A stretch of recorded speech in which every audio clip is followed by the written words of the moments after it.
Election হইতে হইতে রমজান এসে গেল, আর কিছুটা মানে ইলেকশনে আমরা খুব বেশি ব্যস্ত ছিলাম। চেষ্টা করব আরও আয়োজন করার জন্য। 1,000 লোককে দেওয়া আছে। ডিজার্ভিং পিপুলরাই পেয়েছে, এর মধ্যে নারীরাই বেশি, ম্যাক্সিমাম নারী। মেবি আমার মনে হয় 75% নারী হবে। এখানে প্রতি প্যাকেটে আছে 21 কেজি মালামাল।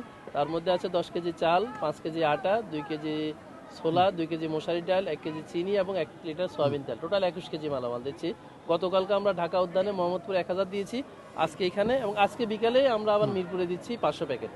এ ভালো দেখা হেরা দিছে, হে আবার আম করে দিছে, গরিব দেখা অথবা দেখা ভালো খাইছে পাইছে, হেরা তো সবের তো দিছে।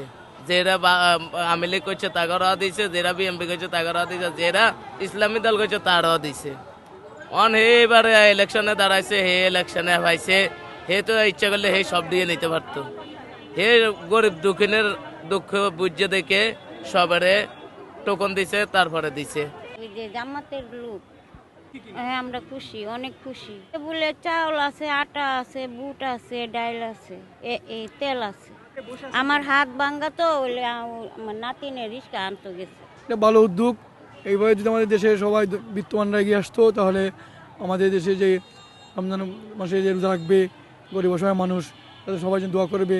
আমাদের জননেতা নেতা ঢাকা 12 আসনের সম্মানিত মাননীয় সংসদ সদস্য সাইফুল আলম মিলন ভাইয়ের উদ্যোগে, এটা উদ্যোগে মূলত উনি উদ্যোগে এটা মানুষকে দেওয়া হচ্ছে। কি এটা তো নতুন সরকার আমরা আশা করি, যেহেতু এরা বলছে দুর্নীতির বিরুদ্ধে, চাঁদাবাদের বিরুদ্ধে, সন্ত্রাসের বিরুদ্ধে দুর্নীতি নিয়ন্ত্রণ করবে, আশা করা যায় করতে পারে। যেহেতু সরকার কিছু, যেমন একটা বিষয় বলছে, আমাদের এমপি সব বলছে, আমাদের জামাতের আমি সব বলছিলেন যে সরকারি কোনো ফ্লট, কোনো ট্যাক্সিং গাড়ি নেবে না, জামাতের কোনো এমপি মন্ত্রী, সেটা তার যে সম্পর্ক গ্রহণ করবে বলে বলছি। কিন্তু সুতরাং আশা করা যায় তারা এক জায়গায় শিক্ষা গ্রহণ করবে এবং দেশের জন্য ভালো হবে, দলের জন্য ভালো হবে, ভবিষ্যতে বাংলাদেশ অনেক আগাই দেবে।